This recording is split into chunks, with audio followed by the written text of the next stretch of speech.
ಎಲ್ಲ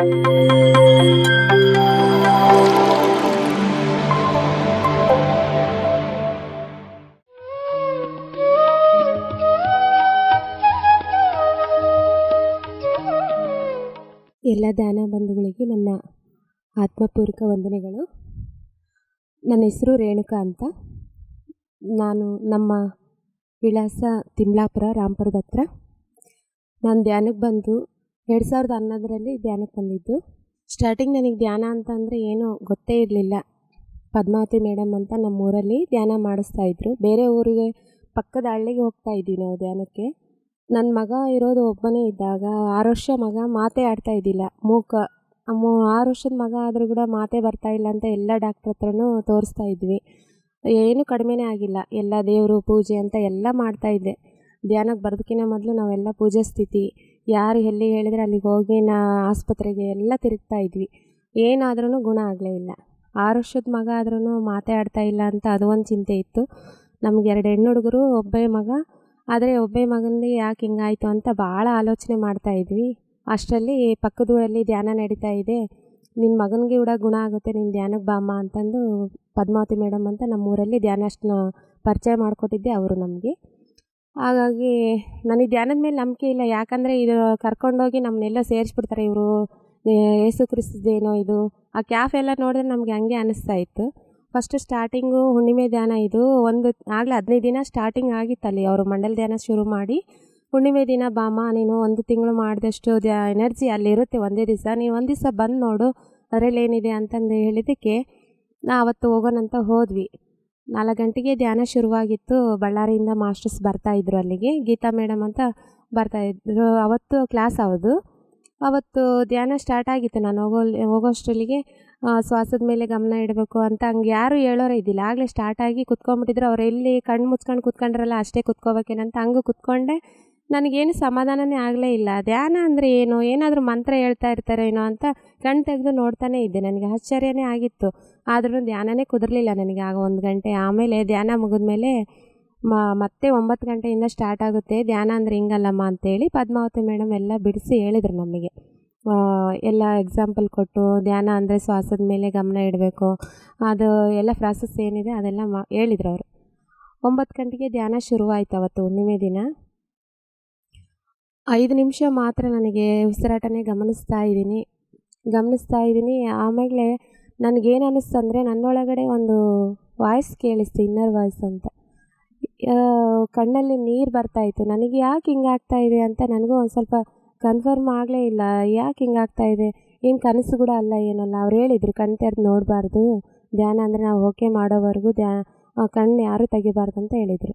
ಸರಿ ಅಂತಂದು ಸುಮ್ಮನೆ ಮಿಸ್ಕಾಡಿಸ್ತಾ ಇದ್ದೀನಿ ಕೈ ಕಾಲು ಎಲ್ಲ. ಆದರೆ ಎಚ್ಚರ ಸ್ಥಿತಿಲಿದ್ದೀನಿ, ನನಗೆ ಕನಸು ಕೂಡ ಅಲ್ಲ. ಇನ್ನು ಎಲ್ಲ ನನಗೊಂಥರ ನಾನು ಎಷ್ಟು ದೇವರಿಗೆ ಪೂಜೆ ಮಾಡಿನ ಅವರೆಲ್ಲರೂ ನನಗೆ ಕಾಣಿಸ್ತಾಯಿದ್ರು. ಇದು ಕನಸಲ್ಲ, ಯಾಕೆ ಹಿಂಗೆ ಕನಸಿನಾಗಾದ್ರೆ ದೇವ್ರು ಬರ್ತಾರೆ ಹಂಗೆ ಅಂತ ಅನ್ಕೋಬೋದು. ಆದ್ರೂ ಅಲ್ಲ, ನಾನು ಎಚ್ಚರ ಸ್ಥಿತಿನೇ ಇದ್ದೀನಿ ಅಂತ ಅಂದ್ಕೊಂಡಾಗ ಅವರೆಲ್ಲ ಏನು ಬಂದು ಹೇಳಿದ್ರಂದರೆ ಮಾಸ್ಟರ್ಸು, ನೀನು ಪ್ರತಿಯೊಂದು ಹೆಣ್ಮಕ್ಳಿಗೆ ಏನಂದರೆ ಮಹಿಳೆಯರಿಗೆಲ್ಲ ಸ್ಫೂರ್ತಿ ಆಗಿರಬೇಕು. ಈಗ ಮಾಡಿರೋ ಜೀವನ ಬೇರೆ, ಧ್ಯಾನಕ್ಕೆ ಇದು ಧ್ಯಾನ ಅಂತ ಶ್ವಾಸದ ಮೇಲೆ ಗಮನ ಇಡ್ತಾ ಇದೆಯಾ, ಇದೇ ನಿಜವಾದ ನಿನಗೆ ಜೀವನ ಅಂದರೆ ಈಗ ಗೊತ್ತಾಗುತ್ತೆ ನಿನಗೆ ಅಂತಂದು ಅವ್ರು ಹೇಳ್ದಂಗಾಯಿತು. ನನಗೆ ಒಂಥರ ಆಶ್ಚರ್ಯ, ಖುಷಿ. ಆದ್ರೂ ನಂಬ್ತಾ ಇಲ್ಲ ನನಗೆ ಫಸ್ಟ್ನೇ ದಿನ ಅವತ್ತೇ ಧ್ಯಾನ ಅಂತ ಗೊತ್ತಾಗಿರೋದು. ಧ್ಯಾನ ಅಂದರೆ ಹಿಂಗಿರುತ್ತಾ ಅಂತ ನನಗೂ ಒಂಥರ ಖುಷಿಯಲ್ಲೇ ಒಂಥರ ಕಣ್ಣಲ್ಲಿ ನೀರು ಬರ್ತಾ ಇತ್ತು ಅವತ್ತು. 3 ಗಂಟೆ ಧ್ಯಾನ ಮುಗೀತು. ಎಲ್ಲ ದೇವಾನುದೇವತೆಗಳ ಜೊತೆ ನಾನು ಮಾತಾಡಿದಂಗೆ ಆಯಿತು. ಮತ್ತು ನನ್ನ ಮಗನಿಗೋಸ್ಕರನೇ ನನ್ನ ಆರೋಗ್ಯ ಸರಿಯಾಗಿಲ್ಲ, ಅವನಿಗೆ ಮಾತು ಬರ್ತಾ ಇಲ್ಲ ಅಂತ ಬಂದಿದ್ದೀನಿ ಇಲ್ಲಿ ನೋಡಿದ್ರೆ ಯಾಕೆ ನನಗೆ ಹೀಗಾಗ್ತು. ಆಗ ಕ್ವಶನ್ ಅವ್ರಿಗೆ ಹೇಳಿದೆ, ನನ್ನ ಮಗ ಆರಾಮಿಲ್ಲ ಅಂತಂದು ನನಗೆ. ಅಂದರೆ ಅವರು ಇನ್ನರ್ ವಾಯ್ಸ್ಲಿದ್ದು ಏನು ಬಂತಂದರೆ ನನಗೆ, ಈಗ ವಿಶ್ವದ ಮಗ ಅಂತ ಬಿಟ್ಬಿಡು, ನಿನ್ನ ಮಗ ಅಂತ ಅಂದ್ಕೊಂಡ್ರೆ ನೀನೇ ಏನು ಮಾಡೋಕ್ಕಾಗಲ್ಲ, ನಿನ್ನಿಂದ ಅಲ್ಲ, ನೀನು ಸುಮ್ಮನೆ ಕಾರಣ ಅಷ್ಟೇ, ಬಂದಿರೋದೇ ಅವನೇ ಬೇರೆ ಕೆಲಸ ಮಾಡೋಕ್ಕೆ ಬಂದಿದ್ದಾನೆ ಅಂತ. ಎಲ್ಲರೂ ಇಲ್ಲಿ ಒಂದೊಂದು ನಾವು ಜನ್ಮ ತಗೊಂಡಿರೋದೇ ವಿಶ್ವ ಕಲ್ಯಾಣಕ್ಕೋಸ್ಕರ ಅಂತಂದು ತಿಳ್ಕೊಬೇಕು ಅಂತ ಅಂದಾಗ ನನಗೆ ಭಾಳ ಖುಷಿ ಅನ್ನಿಸ್ತು ಆವಾಗ. ಆಗಿನಿಂದ ಅವನ ಮೇಲೆ ನನಗೆ ಫುಲ್ಲು ಧೈರ್ಯ. ಇನ್ನೇನು ನಾನೊಬ್ಬಳೇ ನೋಡಿದ್ರೆ ಇನ್ನೆಷ್ಟು ನೋಡಬಲ್ಲೆ, ನಾನು ವಿಶ್ವನೇ ನೋಡ್ಕೊಂತಂದರೆ ನಮ್ಮನ್ನೆಲ್ಲರನ್ನು ನೋಡೋದು ವಿಶ್ವ ಮಾತೆ ಅಂತ ಅಂದಾಗ ನನಗೆ ಭಾಳ ಆನಂದ ಆಯಿತು. ಹೋಗಿ ಮಾಡಿದ್ರು. ಆಗ 3 ಗಂಟೆ ಧ್ಯಾನ ಹಂಗೆ ಒಂದೇ ಸಿಟ್ಟಿಂಗಾಗೆ 3 ಗಂಟೆ ಧ್ಯಾನ ಫಸ್ಟ್ ನಾನು ಆಗ ಮಾಡಿರೋದು. ನನಗೆ ಬಹಳ ಅನುಭವ ಆಗಿರೋದ್ರಿಂದ ನನಗೆ ಭಾಳ ಖುಷಿ ಅನ್ನಿಸ್ತು ಅವತ್ತು. ಎಲ್ಲರೂ ಅನುಭವ ಬಂದರೆ ಹೇಳ್ರಿ ಅಂತ ಮೇಡಮ್ ಕೇಳಿದರು. ಆಗ ನನಗೆ ಇದೇ ಫಸ್ಟು, ನನಗೆ ನಂಬಿಕೆ ಇಲ್ಲ, ಅನುಭವ ಅಂದರೆ ಹೆಂಗೇನೋ ಅಂತ ಗೊತ್ತಿಲ್ಲ ಅಂತ ಅಂದ್ಕೊಂಡು ನಾನು ಆವತ್ತೇನು ಹೇಳಿಲ್ಲ. ಆಮೇಲೆ ಹುಣ್ಣಿಮೆ ದಿನ ಎಲ್ಲ ಚಂದ್ರನ ನೋಡ್ರಿ ಒಂದು ಸ್ವಲ್ಪ ಅಂತ 1-2 ಸೆಕೆಂಡು ಕಣ್ಣು ರೆಪ್ಪೆ ಹಾಕಿದಂಗೆ ನೋಡ್ತಾಯಿದ್ದೆ. ನಾನು ಶಿರಡಿ ಸಾಯಿಬಾಬನ ಯಾವತ್ತೂ ನಾನು ಪೂಜೆನೂ ಮಾಡೇ ಇಲ್ಲ, ಅಷ್ಟೊಂದು ಗಮನಕ್ಕೆ ತಗೊಂಡು ಯಾವಾಗಲೂ ನಾನು ಹೆಣ್ಣು ದೇವತೆಯನ್ನೇ ಪೂಜೆ ಮಾಡ್ತಾಯಿದ್ದೆ. ಆದ್ರೂ ನನಗೆ ಚಂದ್ರನ ನೋಡ್ರಿ ಅಂದಾಗ ಶಿರಡಿ ಸಾಯಿಬಾಬಾನೇ ಕಾಣಿಸ್ತಾಯಿದ್ದ. ಕಣ್ಣುಜ್ಕೊಂಡು ಬೇರೆ ಕಡೆ ನೋಡಿದರೂ ಕೂಡ ಶಿರಡಿ ಸಾಯಿಬಾಬಾನೇ ಕಾಣಿಸ್ತಿದ್ದೆ. ನನಗೆ ಆವಾಗ ಕನ್ಫರ್ಮ್ ಆಯಿತು. ಆಗ ಧ್ಯಾನದಲ್ಲಿ ಕಾಣಿಸಿರೋ ಅನುಭವನೂ ಇದು ಫುಲ್ಲು ಈ ಧ್ಯಾನದಲ್ಲಿ ಏನೋ ಇದೆ, ನಾನು ಬಿಡಬಾರ್ದು, ಇದರಲ್ಲಿ ಭಾಳ ಇದೆ, ಇನ್ನು ಸ್ಟಾರ್ಟಿಂಗ್ ಇದೆ ಅಂತ ಅಂದ್ಕೊಂಡು ನನಗೆ ಟರ್ನಿಂಗ್ ಪಾಯಿಂಟ್ ಆಯಿತು ಇದು ಅಂದ್ಕೊಂಡು. ನಾನು ಮೊದಲು ಯಾರ ಹತ್ರನೂ ಮಾತಾಡ್ತಿದ್ದಿಲ್ಲ, ಭಯದಿಂದನೇ ಮಾತಾಡ್ತಿದ್ದೆ. ನಾನೇನೋ ಮಾತಾಡಿದ್ರು ಕೂಡ, ಏನೇ ಕೆಲಸ ಮಾಡಿದ್ರು ಕೂಡ ಭಯದಿಂದನೇ ಮಾಡ್ತಾಯಿದ್ದೆ. ಆದ್ರೂ ಆಗ ನನಗೆ ಆ ಅನುಭವ ಬಂದಾಗ ಫುಲ್ಲು ಖುಷಿನ. ನಾವು ಶಾಕಾಹಾರಿ ಆಗಿದ್ದಿಲ್ಲ ಅವತ್ತು. ಹುಣ್ಣಿಮೆ ದಿನ ಮಾರನೇ ದಿನವೇ ಅದನ್ನು ಮಾಡಬೇಕಾಗಿತ್ತು ಮನೆಯಲ್ಲಿ. ಮನೆಗೆ ಹೋದೆ ನಾನು.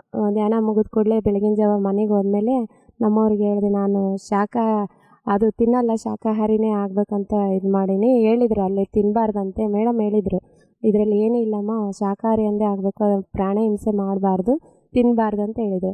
ಸರಿ, ನನ್ನ ಮಗನಿಗೋಸ್ಕರ ಅಷ್ಟು ಮಾಡೋದಾಗಲ್ಲ ಅಂತ ನಾನು ಹಂಗೆ ಅಂದ್ಕೊಂಡಿದ್ದೆ. ನಾನು ಜಾಸ್ತಿ ತಿನ್ನೋಳೆ ನನ್ನ ಮನೇಲಿ.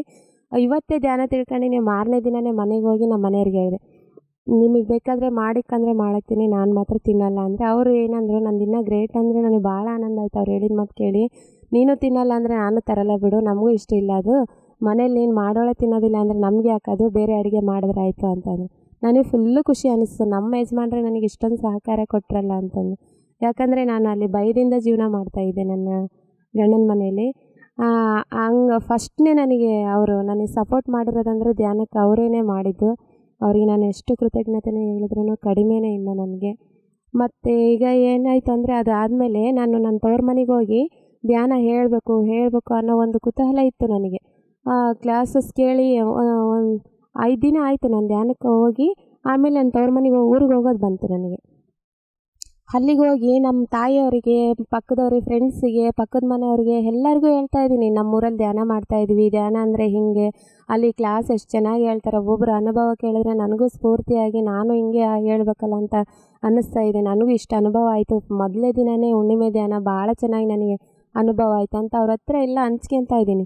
ನನಗೇನಾಯಿತು ನನಗೂ ಗೊತ್ತಿಲ್ಲ, ಯಾರು ಕೇಳ್ತಾರೋ ಬಿಡ್ತಾರೋ ಗೊತ್ತಿಲ್ಲ, ಸುಮ್ಮನೆ ಹೇಳ್ತಾ ಇದ್ದೀನಿ. ನನಗೆ ಅಷ್ಟು ಖುಷಿ, ಆನಂದ ಒಳಗಿನಿಂದ ಅಷ್ಟು. ಈಗ ಅವರು ಒಂಥರ ನನ್ನನ್ನು ಅಬ್ಸರ್ವ್ ಮಾಡೋರು. ಮೊದಲು ಈ ಥರ ಮಾತಾಡ್ತಾ ಇದ್ದಿಲ್ಲ ಈಕೆ, ಇಷ್ಟೊಂದು ಜಾಸ್ತಿ ಮಾತಾಡಕತ್ತಾಳ, ಈಕೆಗೆ ಏನಾನ ಆಗೈತೇನೋ ಅನ್ನೋ ಒಂದು ಡೌಟ್ ಕೂಡ ಅವ್ರಿಗೆ ಬಂದಿತ್ತು. ನಮ್ಮ ನಾದಿನಿ ಅವರೆಲ್ಲರಾದರೆ ಒಂದು ಸತಿ ಅವರು ನಮ್ಮ ಮನೆಗೆ ಬಂದಾಗ, ಮೊದಲು ಈಕೆ ನಮ್ಮ ಹತ್ರ ಇಷ್ಟು ಮಾತಾಡ್ತಾ ಇದ್ದಿಲ್ಲ, ಧ್ಯಾನ ಅಂತ ಜಾಸ್ತಿ ಮಾತಾಡಕತ್ಬಿಟ್ಟಾಳೆ, ಏನಂತ ತಲೆಗಿರೋ ಏನಾರು ಗೆಟ್ಟೆ ಹೋಯ್ತೇನೆ ಈಕೆಗೆ ಅಂತಲೂ ಅವರು ಡೌಟೇ ಪಡ್ತಾಯಿದ್ರು. ಆಮೇಲೆ ಹೋದಂಗೆಲ್ಲ ನಮ್ಮ ಮನೇಲಿ ಚೇಂಜಸ್ ಕಾಣಿಸ್ತು. ಎಲ್ಲರೂ ಶಾಕಾಹಾರಿಗಳಾದರು. ನನ್ನ ಮಗನು 15 ದಿನಕ್ಕೊಂದು ಸತಿ ನಾವು ಆಸ್ಪತ್ರೆಯಲ್ಲಿ ಅಡ್ಮಿಂಟೇ ಆಗಬೇಕಾಗಿತ್ತು. ಥೈರಾಯ್ಡ್ ಪ್ರಾಬ್ಲಮ್ಮು, ಮಾತು ಬರ್ತಾಯಿದ್ದಿಲ್ಲ. ಅದೆಲ್ಲ ಧ್ಯಾನಕ್ಕೆ ಮಾಡ್ತಾ ನಾನು ನನ್ನ ಮಗನಿಗೆ ಜ್ವರ ಬರ್ತಾ ಇಲ್ಲ, ಏನೂ ಇಲ್ಲ, ಟ್ಯಾಬ್ಲೆಟ್ ಕೂಡ ನುಂಗಿಸ್ತಾ ಇಲ್ಲ, ಎಲ್ಲ ಗುಣವಾಗಿ ಚೇಂಜಸ್ ಕಾಣಿಸ್ತಾ ಅವನಿಂದ ನನಗೆ.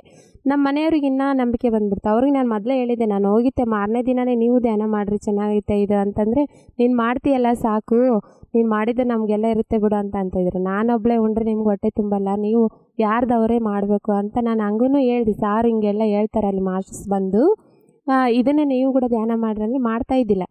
ಯಾವಾಗ ನನ್ನ ಮಗನಿಗೆ ಆರಾಮಾಯಿತೋ, ಆಸ್ಪತ್ರೆ ಖರ್ಚು ಉಳೀತು, ದಿನಕ್ಕೂ ಅವನು ಬಾಡಿಲಿ ಚೇಂಜಸ್ ಕಾಣಿಸ್ತಾ ಇತ್ತು ನಮಗೆ.